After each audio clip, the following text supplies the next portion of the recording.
Paper मिल गया। मेरे प्यारे बच्चों, यह साइंस का एक वायरल पेपर है। जिस प्रकार मेरे प्यारे बच्चों मैंने इंग्लिश का वायरल पेपर बताया था, सेम टू सेम डिट्टो प्रश्न आए थे। तो मेरे प्यारे बच्चों, ये मैं लेकर आ गया हूं साइंस का एक वायरल पेपर, जो कि सेम टू सेम पेपर आप लोगों को देखने को मिलेगा 25 फरवरी को। तो जितने बच्चे क्लास 10th में और 25 फरवरी को साइंस का पेपर देने वाले, उनके वीडियो सबसे ज्यादा इंपॉर्टेंट है। 70 नंबर का यह पेपर है मेरे प्यारे बच्चों, 70 में 70 में बिल्कुल क्लियर करा दूंगा साइंस में। मेरे प्यारे बच्चों, आपको बता दूं कि जो पेपर मैंने हिंदी में, सामाजिक विज्ञान में और इंग्लिश में कराया था, जाकर आप देख सकते हो, डिट्टो के डिट्टो प्रश्न मिले हुए हैं मेरे प्यारे बच्चों। तो आज की इस वीडियो में साइंस का इस पेपर का पूरा सोल्यूशन करा दूंगा। 824 बीके कोड है और इस पेपर को तैयार कर लो, 70 में 70 में बिल्कुल आप लोगों के क्लियर हो जाएंगे। और 2026 बोर्ड का जब रिजल्ट आएगा तो आप साइंस में थोड़ा अपना स्कोर चेक कर लीजिएगा। 95 प्लस स्कोर रहने वाला है साइंस में आप लोगों का। एडमिट कार्ड लेकर जाना, एडमिट कार्ड से अनुक्रमांक और नाम यहाँ पे लिख लेना है। और इस पेपर को हल करने के लिए सेम टाइम उतना ही मिलेगा, 3 घंटे 15 मिनट। नीचे आप लोगों का सामान्य निर्देश दिया गया, निर्देश यहीं पे पढ़ के मैं आप लोगों को बता दूंगा, वहां पे पढ़ने की कोई आवश्यकता आप लोगों को नहीं पड़ेगी। पहला निर्देश बोला है कि प्रारंभ के 15 मिनट पर छात्रियों को प्रश्न पत्र पढ़ने के लिए निर्धारित है। बोला कि शुरू के 15 मिनट आपको टाइम मिलेगा इस पेपर को पढ़ने के लिए और 3 घंटे में इस पेपर को सॉल्व करना होगा। तो 25 फरवरी को जब यह पेपर मिलेगा आपको, तो एक काम कीजिएगा कि 15 मिनट का समय निकालकर एक बार पूरे के पूरे पेपर को पढ़ लीजिएगा और ट्रिक लगाते चलिएगा। जो प्रश्न आ रहा है ना, आपको ट्रिक लगाते चलिएगा और उन प्रश्नों को सबसे पहले आप लोगों को करना है। इसके बाद बोला है कि प्रश्न पत्र 2 खंडों में, खंड अ तथा खंड ब में विभाजित है। यह पेपर 2 खंडों में बना हुआ है। एक तो आएगा सबसे पहले खंड अ, इसके बाद आएगा आप लोगों का खंड ब।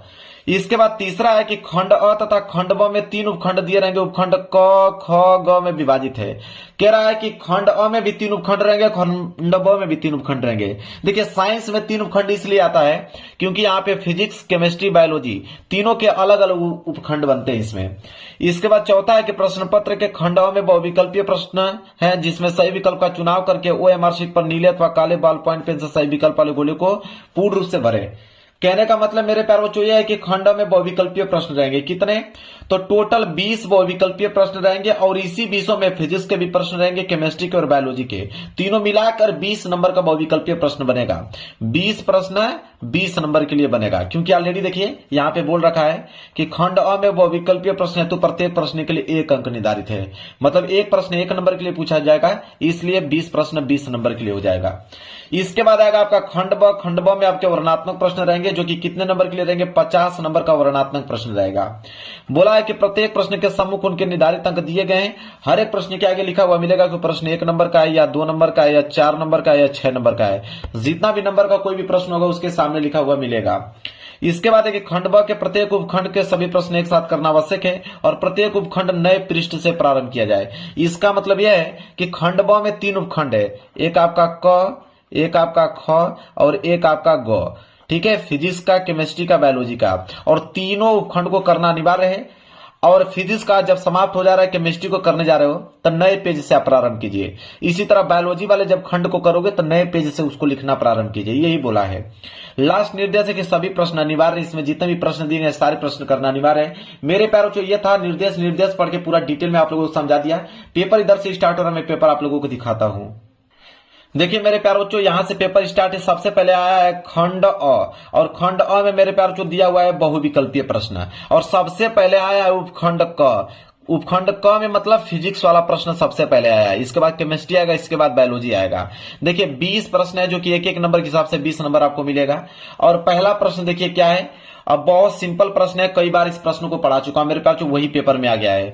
बोला है कि किसी वस्तु का आभासी एवं आकार में बड़ा प्रतिबिंब बनाने के लिए कौन से दर्पण का प्रयोग करना चाहिए। अब आप ही बताइए कि किसी वस्तु का आभासी और आकार में बड़ा प्रतिबिंब बनाना हो तो कौन से दर्पण का हम प्रयोग करेंगे। मेरे प्यारों बच्चों, सबको मालूम है कि वो दर्पण कौन सा होगा, अवतल दर्पण का प्रयोग होगा।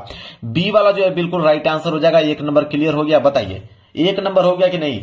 इसके बाद है क्वेश्चन नंबर दूसरा कि किसी वस्तु का अगर आभासी आकार में बड़ा प्रतिबिंब बनाने के लिए कौन से लेंस का प्रयोग करना चाहिए। देखिए कितना दिमाग से एग्जामिनर ने प्रश्न बनाया है। यहाँ पे वही प्रश्न है लेकिन यहाँ पे दर्पण का प्रयोग पूछा है, वहां पे डिट्टो वही प्रश्न है लेकिन यहाँ पे लेंस का प्रयोग पूछा है कि किसी वस्तु का अगर आपको आभासी और आकार में वस्तु से बड़ा प्रतिबिंब बनाना होगा तो किस लेंस का प्रयोग करेंगे मेरे प्यारे बच्चों? तो यहां पे जस्ट उत्तल लेंस हो जाएगा। दर्पण की अगर बात करें तो अवतल दर्पण, लेंस की बात करें तो उत्तल लेंस हो जाएगा। याद रखिएगा मेरे प्यारे बच्चों, देखिए किस प्रकार प्रश्न बना हुआ है। इसके बाद एक नंबर यहां से भी क्लियर हो गया। इसके बाद तीसरा है कि आकाश के नीले रंग दिखने का कारण होता है। भाई आकाश हमें नीला रंग दिखाई देता है, आखिरकार उसका कारण क्या होता है? किस कारण की वजह से आकाश नीला रंग का दिखाई देता है मेरे प्यारे बच्चों?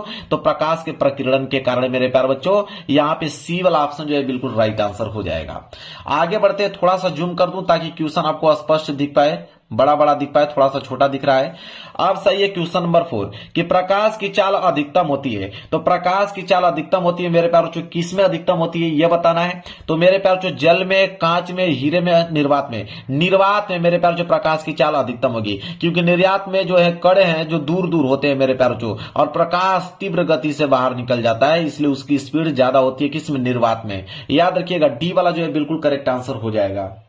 इसके बाद बोला क्वेश्चन नंबर 5वां कि यदि 3 विभिन्न मानों के प्रतिरोधों को श्रेणी क्रम समायोजन में जोड़ा जाए तो उन सभी में निश्चित रूप से एक ही मान होगा। अब मेरे प्यारे बच्चों ये बोला है कि 3 प्रतिरोध हैं, मान लीजिए R1, R2 और R3। कह रहा है कि श्रेणी क्रम में अगर इन्हें जोड़ दिया जाए, मेरे प्यारे बच्चों इन्हें अगर श्रेणी क्रम में जोड़ दिया जाए तो कह रहा है कि इन सभी निश्चित रूप में एक मान जो होगा समान होगा। किसका मान समान होगा? तो मेरे बार जो प्रत्येक प्रतिरोध में प्रवाहित होने वाले विद्युत धारा का मान, मतलब आई का मान तीनों में क्या हो जाएगा मेरे प्यारे बच्चों? सेम होगा। इस बात को आप नोट कर लेना, तीनों में आई का मान सेम होगा, इसलिए सी वाला ऑप्शन जो है बिल्कुल राइट आंसर हो जाएगा। आगे क्वेश्चन नंबर 6 कि किसी विद्युत परिपथ में किसी प्रतिरोध के सिरों के बीच विभवांतर की इकाई होती है। मेरे प्यारे बच्चों विभवांतर की इकाई क्या होती है? सारे बच्चों को मालूम होगा कि क्या होता है? वोल्ट होता है। सी वाला ऑप्शन जो है बिल्कुल करेक्ट आंसर हो जाएगा। इतना सिंपल है मेरे प्यारे बच्चों, आपको क्या बताया जाए। जाइए 70 में 70 नंबर लेकर आइए। 7वां प्रश्न है कि एक चुंबकीय क्षेत्र में क्षेत्र के लंबवत स्थित विद्युत धारावाही चालक पर लगने वाले बल की दिशा होगी। बहुत इंपॉर्टेंट है मेरे प्यारे बच्चों, तो बल की दिशा कहां पे होगी यह बताना है यहाँ पे। तो देखिए इन दोनों दिशाओं के लंबवत होगी, ठीक है। ये एक चुंबकीय क्षेत्र में अगर क्षेत्र के लंबवत स्थित विद्युत धारावाही चालक पर लगने वाला बल का दिशा पूछा है ना, तो इन दोनों दिशाओं की क्या हो जाएगा? लंबवत हो जाएगा। सी वाला ऑप्शन जो होगा बिल्कुल करेक्ट आंसर हो जाएगा। एक नंबर यहां से भी क्लियर हो गया। चलिए यहां से स्टार्ट हो गया आप लोगों का उपखंड ख। अब उपखंड ख में मेरे प्यारे बच्चों केमिस्ट्री वाला प्रश्न रहेगा। इसमें जो रहेगा मेरे प्यारे बच्चों केमिस्ट्री वाला प्रश्न पूछा जाएगा। तो चलिए देखते हैं, प्रश्न संख्या 8 में से स्टार्ट है। बोला है कि एल्केन का सामान्य सूत्र है। 1 नंबर के लिए प्रश्न है मेरे प्यारे बच्चों। तो एल्केन का सामान्य सूत्र की अगर हम बात करें तो यह हो जाएगा आपका CnH2n+2। यहां पे बी वाला ऑप्शन जो है बिल्कुल करेक्ट आंसर हो जाएगा। इसके बाद आगे प्रश्न संख्या 9। प्रश्न संख्या 9 है कि निम्नलिखित में समजातीय श्रेणी है। 4 ऑप्शन दिया हुआ है आप लोगों को। बोला है कि उपयुक्त के संदर्भ में सही विकल्प कौन सा होगा।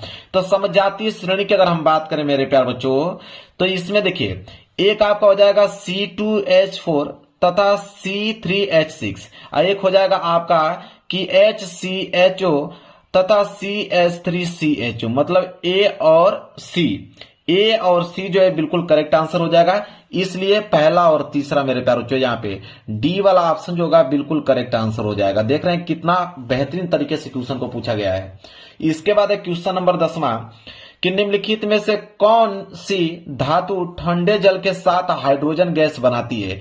मेरे प्यारे बच्चों ठंडे जल के साथ हाइड्रोजन गैस कौन बनाता है ये पूछा है इसमें। तो ये आपका पोटेशियम। अगर पोटेशियम के साथ अगर हम यहाँ पे ठंडे जल की अभिक्रिया करा दे मेरे प्यारे बच्चों तो उत्पाद के तौर में देखेंगे आप कि हाइड्रोजन गैस उत्पन्न होगा। ठीक है, क्लियर है। तो वो कौन सी धातु है? पोटेशियम धातु है, याद रखिएगा। 1 नंबर यहां से भी क्लियर हो गया। प्रश्न 11 है कि 0 पीएच वाला विलयन होता है। तो 0 पीएच वाला विलयन कौन होता है इन 4 ऑप्शनों में से प्यारे बच्चों? तो वह है आपका अम्लीय। क्या है? अम्लीय मेरे प्यारे बच्चों। ए वाला ऑप्शन जो है बिल्कुल करेक्ट आंसर हो जाएगा। 1 नंबर यहां से भी क्लियर हो गया। चलिए आगे बढ़ते हैं। क्वेश्चन नंबर 12 देखिए क्या है। कह रहा है कि सूर्य के प्रकाश एवं प्रणहरित की उपस्थिति में कार्बन डाइऑक्साइड तथा जल के संयोजन से निम्नलिखित में से कौन सा यौगिक बनता है। तो मेरे प्यारे बच्चों कौन सा यौगिक बनाता है इसमें आपको बताना है।